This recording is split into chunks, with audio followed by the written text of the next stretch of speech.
Oke, Assalamualaikum warahmatullahi wabarakatuh. Selamat pagi anak-anak. Hari ini kita belajar mengenai creative thinking pertemuan ke-10. Hari ini kita akan membahas mengenai inovasi ingatan. Nah, ingatan dan inovasi, proses berpikir dan belajar. Oke, sebentar saya slide-nya. Oke, ya.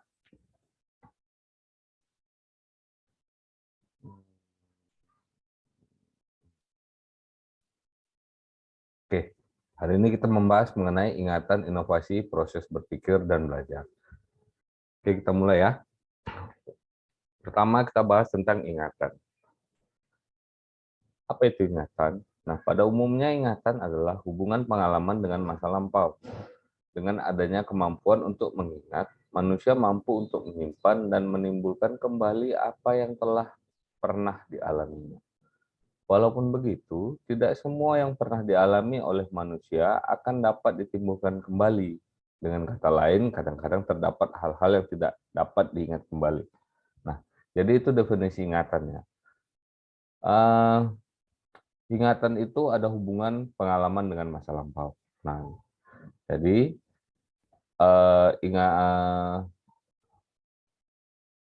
stimulus rangsangan, dikodekan itu dengan adanya kemampuan untuk mengingat, manusia mampu menyimpan dan menimbulkan kembali apa yang telah pernah dialami. Nah, walaupun begitu, tidak semua yang pernah dialami oleh manusia akan dapat ditimbulkan kembali. Dengan kata lain, kadang-kadang terdapat hal-hal yang tidak dapat diingat kembali. Ya, dengan kata lainnya, gampangnya sih lupa sih. Nah, gitu. Oke. Jadi menurut Bruno, pada tahun 1987, memori atau ingatan ialah proses mental yang meliputi pengkodean, nah, penyimpanan, dan pemanggilan kembali informasi dan pengetahuan yang semuanya terpusat di dalam otak. Nah, jadi itu dia ya. Jadi menurut Bruno, itu proses mental yang meliputi pengkodean. Nah, itu pengkodean. Jadi ada kode yang dikodekan gitu. Maksudnya apa yang kita lihat dikodekan di dalam otak kita, terus disimpan dan pada suatu saat akan dilakukan pemanggilan kembali informasi dan pengetahuan yang semuanya terpusat di dalam otak. Oke, jadi tahapan dalam ingatan. Oke, tahapan yang pertama yaitu tahap encoding. Diartikan sebagai tahap pengubah serta pengkodean informasi yang telah diterima oleh indera. Itu Cisarelli dan Meyer pada tahun 2006 menyatakan bahwa encoding is the set of mental operations that people perform on sensor information to convert that information into a form that is usable in the brain storage. Encoding merupakan seperangkat proses mental yang dilakukan orang pada sensor informasi untuk mengkonversi informasi tersebut menjadi bentuk informasi yang dapat digunakan dalam otak penyimpanan. Nah, jadi itu tahapan yang pertama, encoding, itu pengkodean. Jadi informasi yang kita dapatkan itu dikodekan dalam otak kita. Nah, itu. Kemudian tahap kedua, kita masuk. Tahap kedua yaitu tahap storage atau penyimpanan. Nah, tahap storage merupakan the next step in memory is to hold on the information for the same period of time. Itu menurut Cisarelli dan Meyer ya, sama masih tahun 2006. Tahapan ini merupakan tahapan untuk menyimpan informasi dalam beberapa saat. Nah, ini dia. Jadi tahapan ini untuk menyimpan informasi setelah dikodekan. Nah, tahap yang ketiga, tahapan retrieval. Nah, ini merupakan tahapan yang terakhir. Retrieval dipahami sebagai tahapan untuk mengingat kembali atau retrieval stage. Informasi yang sudah ada. Itu menurut Davidov pada tahun 1981. Nah, Cisarelli dan Meyer menyatakan bahwa tahap yang ketiga ini merupakan tahap yang menjadi problem besar banyak orang. Atau biasa dibilang, yang kemarin dibilangnya, the biggest problem many people have is retrieval. Nah, jadi di dalam tahap ketiga ini, setelah informasi tadi dikodekan dan disimpan. Nah, kemudian pada suatu saat dibutuhkan, ingin ditarik kembali. Nah, ini yang sering lupa nih. Nah, kalau kita itu untuk ditarik kembali untuk mengingat-ingat itu. Nah, inilah tahap yang paling sulit. Itu yang sering jadi masalah gitu. Jadi di tahap ini si Sareli itu dan Mayer itu bilang the biggest problem many people have is retrieval. Jadi memang sering lupa ya gitu. Lupa itu masalah terbesar orang dalam ingatan. Oke, itulah ketiga tahapan dalam ingatan. Nah, jadi selanjutnya kita masuk ke jenis ingatan. Gitu. Kalau tadi tahapan, sekarang kita bahas mengenai jenisnya. Oke, jenis ingatan ada dua, short term memory dan long term memory, ingatan jangka pendek dan ingatan jangka panjang. Apa yang kita bahas dulu mengenai ingatan jangka pendek ya, itu short term memory. Apa yang kita sadari pada suatu waktu dikatakan terdapat pada memori jangka pendek kita. Memori ini disebut jangka pendek sebab informasi keluar dari ingatan jangka pendek dalam waktu kira-kira 10 detik. Keluar kalau informasi itu diulang-ulang, kecuali kalau informasi itu diulang-ulang, bila kita mencari nomor telepon misalnya, nah nomor itu akan sampai ke memori jangka pendek. Bila kita tidak mengulang-ulang nomor tersebut, sewaktu kita berjalan dari buku telepon ke pesawat telepon, mungkin sekali kita akan lupa ke nomor itu. Itu menurut Dahar tahun 96. Jadi zaman dulu itu belum ada handphone yang bisa nge-save nomor ya. Jadi telepon rumah, dulu kalau nggak salah ada nama buku telepon itu namanya Yellow Pages gitu, Yellow Page. Nah itu isinya semua nomor telepon dengan nama orangnya gitu dan nomor teleponnya. Jadi dicontohkan di sini, kalau kita nggak ngulang-ngulang itu, ya kita baca nomor teleponnya berapa, begitu mau kita pencet nomor teleponnya kita lupa gitu. Nah itulah, kecuali kita ulang-ulang ya gitu. Nah itu ingatan jangka pendek menurut Dahar itu ya, Dahar pada tahun 96. Oke, kemudian kita masuk ke ingatan jangka panjang atau long term memory. Nah, informasi yang sudah masuk ke dalam ingatan jangka panjang sebenarnya sudah tetap dan informasi itu ada dalam ingatan. Akan tetapi, di lain waktu saat informasi itu dibutuhkan, kadang lupa. Nah, menurut Atkinson dan Hilgard pada tahun 1987, ingatan yang lemah dapat mencerminkan kegagalan pengingatan atau pemanggilan kembali dan bukan merupakan kegagalan penyimpanan informasi. Nah, itu jadi gitu ya. Yang gagal itu bukan informasi disimpan, tapi untuk mengingat kembali atau pemanggilan kembali informasi tersebut gitu. Jadi sebenarnya informasi itu udah ada di otak kita, cuman kita ingat-ingat gitu, nggak ingat-ingat apalah ini yang ini. Misalnya kita ini dia ada sebagai contoh, mungkin Anda pernah bertemu dengan seorang, tapi Anda lupa namanya. Setelah merenung sambil jalan, Anda mengingat kembali. Nah gitu, misalnya kita di tengah jalan ketemu orang gitu kan, oh Andi gitu kan, misalnya, oh Andi mau kemana? Oh ini mau ke apa? Mau ke minimarket misalnya gitu. Oh ya udah duluan ya udah duluan misalnya gitu. Nah jadi si Andi tadi mikir itu siapa lah yang negur ya, itu siapa yang negur? Nggak ingat-ingat. Setelah dia berusaha mengingat, oh ternyata itu si Budi, ketemunya di waktu pas ini di perpustakaan misalnya gitu. Nah kira-kira seperti itulah long term, gitu, long term memory gitu. Nah, begitulah mengenai ingatan. Kita kemudian masuk ke inovasi. Nah, selanjutnya kita masuk ke inovasi. Oke, definisi inovasi ialah semua hal baru yang berangkat dari ilmu pengetahuan serta dapat memberikan manfaat dalam kehidupan manusia. Ilmu pengetahuan sangat dibutuhkan dalam pengembangan inovasi. Nah, jadi itu ya, inovasi ialah semua hal baru yang berangkat dari ilmu pengetahuan. Jadi dasarnya inovasi adalah ilmu pengetahuan ya. Dan itu merupakan sesuatu yang baru gitu. Nah, dan ada manfaat dalam kehidupan manusia. Ya, jadi ditekankan sekali nih ya, ini ilmu pengetahuan sangat dibutuhkan dalam pengembangan inovasi. Nah, itu ya, itulah definisi dari inovasi. Nah, sedangkan menurut Stephen Robbins, inovasi ialah sebuah gagasan baru yang diterapkan untuk memprakarsai atau memperbarui suatu produk atau proses dan jasa. Nah, itu menurut Stephen Robin. Sedangkan menurut Everett M. Rogers, inovasi adalah sebuah ide, gagasan, objek, dan praktik yang dilandasi dan diterima sebagai suatu hal yang baru oleh seseorang ataupun kelompok tertentu untuk diaplikasikan ataupun diadopsi. Nah, itulah inovasi. Ya. Kemudian kita masuk ke tahapan dalam inovasi. Nah, Sherwood 2002 menyebutkan ada beberapa tahapan dalam inovasi. Tahapan yang pertama adalah pengajuan gagasan. Mempunyai ide lebih dulu, pengajuan gagasan adalah bagian tengah sasaran suatu inovasi. Nah, itu dia. Jadi, pengajuan gagasan itu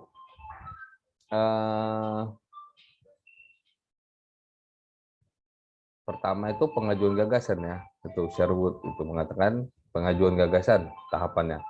Jadi di pengajuan gagasan itu mengajukan ide gitu. Mengajukan ide apa aja tentang suatu suatu masalah atau hal yang ingin diadopsi gitu. Nah, kemudian tahapan yang kedua adalah evaluasi. Memilih gagasan-gagasan yang akan ditindaklanjuti. Nah, itu. Evaluasi adalah suatu proses yang digunakan. Nah, evaluasi adalah suatu proses yang digunakan untuk memilih gagasan untuk dikembangkan lebih jauh atau kemungkinan lainnya ditolak. Gitu. Nah, yang ketiga, pengembangan. Memperbaiki gagasan tersebut dari konsep menjadi realitas yang menghasilkan sesuatu. Nah, itu. Pengembangan adalah proses yang mengakibatkan suatu gagasan terbukti sebagai realitas praktis. Nah, itu pengembangan memperbaiki gagasan tersebut dari konsep menjadi realitas yang menghasilkan sesuatu. Nah, itu dia. Kemudian implementasi. Mengupayakan gagasan tersebut sungguh-sungguh terjadi. Nah, implementasi adalah segala kegiatan yang mengakibatkan gagasan yang telah terbukti kebenarannya tersebut benar-benar membuahkan hasil. Nah, jadi kita contoh apa ya? Inovasi hal baru. Nah, sepeda nih, sepeda. Ambil contoh sepeda. Jadi pada tahap pengajuan gagasan mempunyai ide lebih dulu itu pada tahap pengajuan gagasan ini kan capek nih jalan nih, misalnya kita sepeda itu jarak tempuhnya paling cuman udah jauh itu 10 km 20 km itu udah jauh gitu. Nah, jadi gimana nih kalau kita mau menempuh jarak yang lebih jauh dengan sepeda gitu. Nah, jadi ada yang ngasih ide gini. Nah, itu kalau dikasih motor, itu motor untuk penggeraknya itu bisa itu jadi kita nggak capek mengkayuh gitu. Nah, jadi kayak gitu.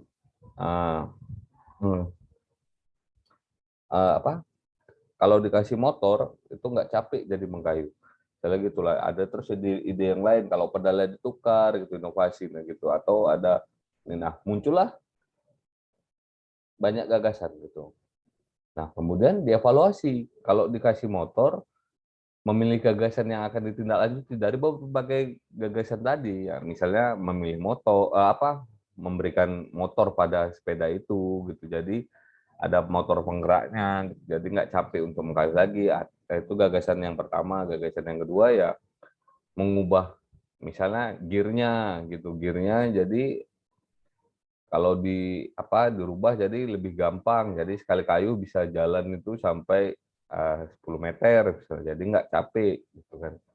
Nah, atau bannya diperbesar. Nah, itu kan gagasannya gitu kan. Nah, cuman dievaluasi. Nah, pada tahap ini gagasan yang akan ditindaklanjuti itu dievaluasi gitu, nah, dipilih gitu. Nah, jadi dipilihlah akhirnya motor misalnya gitu, memberikan motor motor penggerak jadi di sebuah sepeda gitu kan. Nah, kemudian gagasan tersebut dikembangkan gitu. Dari gagasan, dari konsep itu kalau membuat motor itu yang jadi realitas yang menghasilkan sesuatu. Nah, betul nih terakhir dibuat nih sepeda motor jadinya. Nah, gitu. Pada tahap pengembangan. Nah, kemudian pada tahap implementasi ya akhirnya sepeda motor itu dicoba digunakan gitu. Digunakan di kehidupan sehari-hari. Nah, itulah dia tahapan dalam inovasi. Nah, jadi kan memang betul pada sampai sekarang akhirnya ini ya itu apa sepeda motor itu banyak di jalanan jadinya. Nah, gitu. Dan bisa membantu kehidupan manusia. Oke, kira-kira itulah tahapan dalam inovasi. Kemudian peranan inovasi. Nah, Sherwood mengatakan tuh peranan inovasi itu ada beberapa peranan. Inovasi itu memiliki beberapa peranan. Yang pertama itu pengembangan sebuah produk. Pengembangan produk baru. Jadi cepat atau lambat, setiap produk dan jasa akan mencapai tanggal kadaluarsanya atau maturity. Barangkali pesaing telah memperkenalkan produk yang serupa dengan ciri-ciri yang lebih baik. Penemuan pengembangan dan keberhasilan memperkenalkan produk dan jasa baru terus-menerus tanpa diragukan lagi merupakan keharusan setiap bisnis. Tujuan utama dalam memperkenalkan produk baru dan jasa ialah untuk menghasilkan pendapatan yang baru dan menguntungkan. Nah, saya ambil contoh nih pengembangan produk baru nih, walaupun dia sudah sama nih ya, apa produk yang serupa tapi dengan ciri-ciri yang baik. Saya ambil contoh nih handphone Nokia dulu kita ambil pada zaman awal-awal 2000-an 2005 gitulah.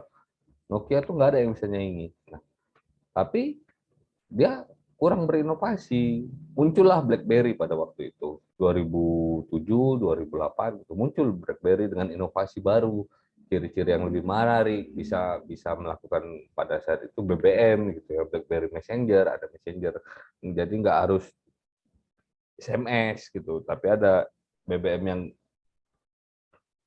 notabene gratis, bisa kirim foto, nah kira-kira seperti itu. Nah, itulah kalah akhirnya Nokia tadi kalah bersaing gitu dengan BlackBerry dan tergerus oleh waktu gitu. Sekarang mereka telah berinovasi tapi sudah kalah pamor dan susah untuk mencapai puncak jayaannya seperti dulu.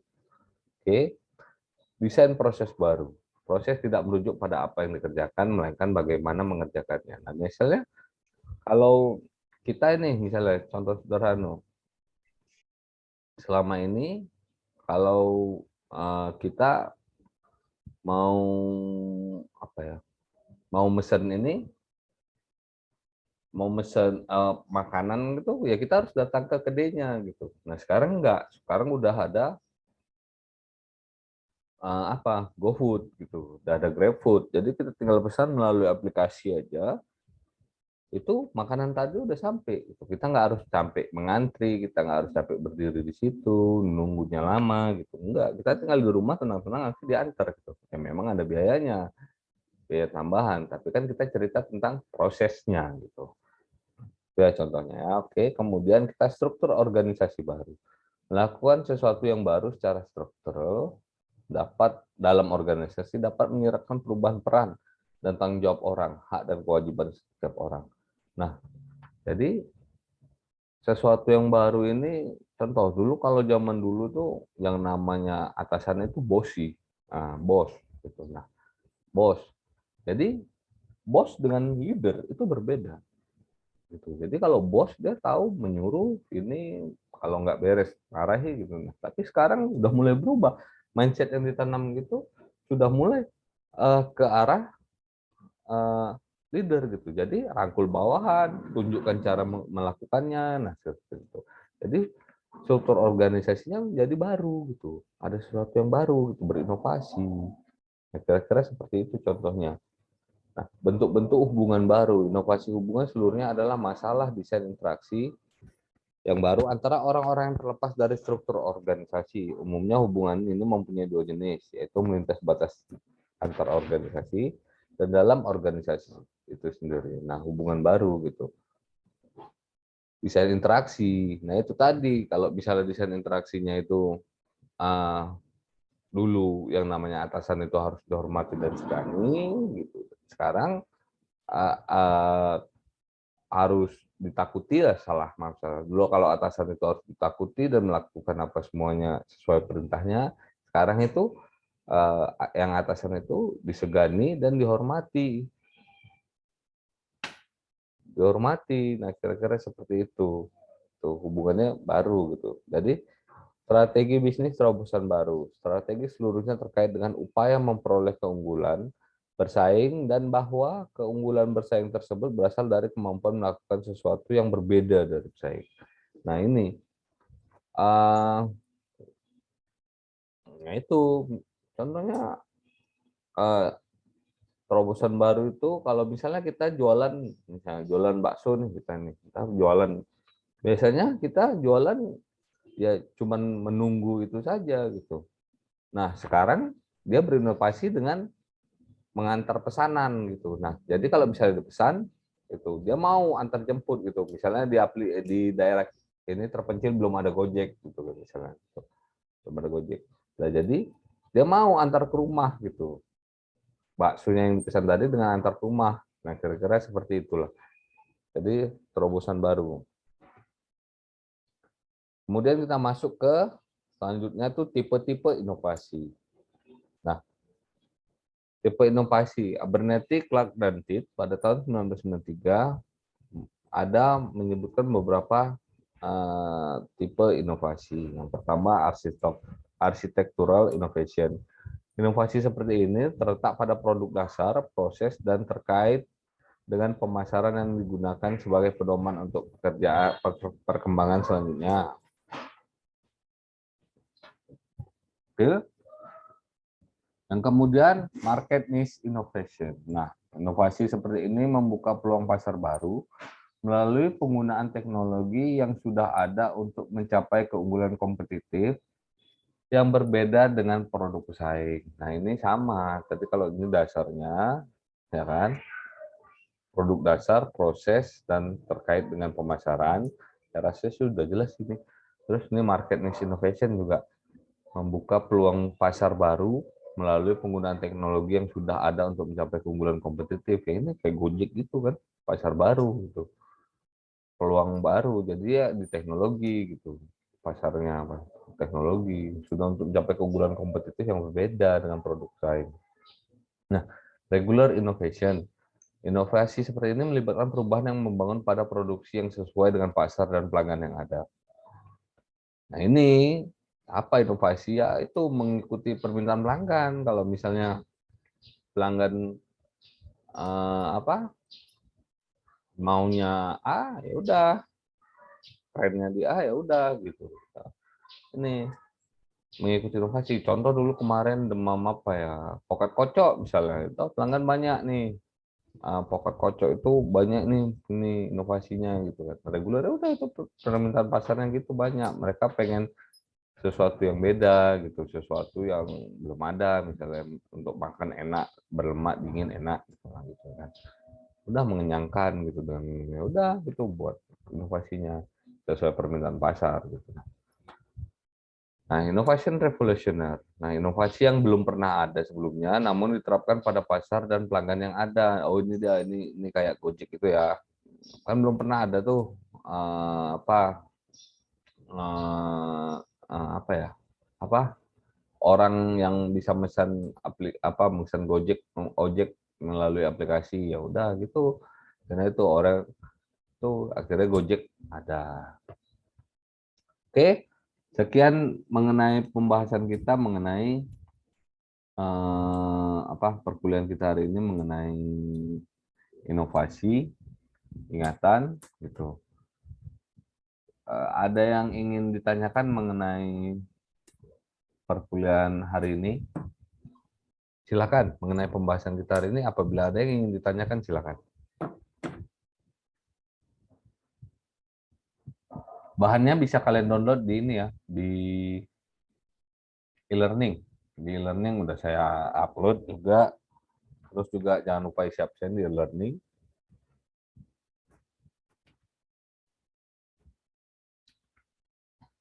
Ya, silakan kalau ada ingin bertanya sebentar ya.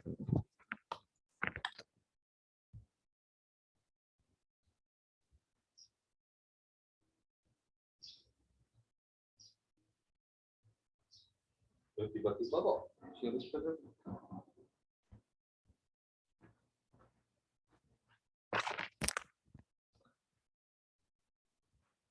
Silakan. Ada yang mau bertanya mengenai perkuliahan hari ini? Silakan.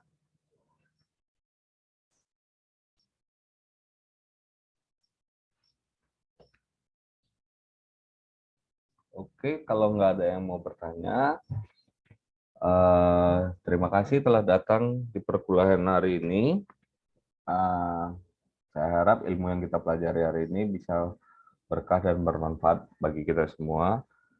Akhir kata saya ucapkan wassalamualaikum warahmatullahi wabarakatuh. Selamat siang dan salam sejahtera untuk kita semua ya. Gitu. Saya akhiri perkuliahannya hari ini ya. Oke, terima kasih.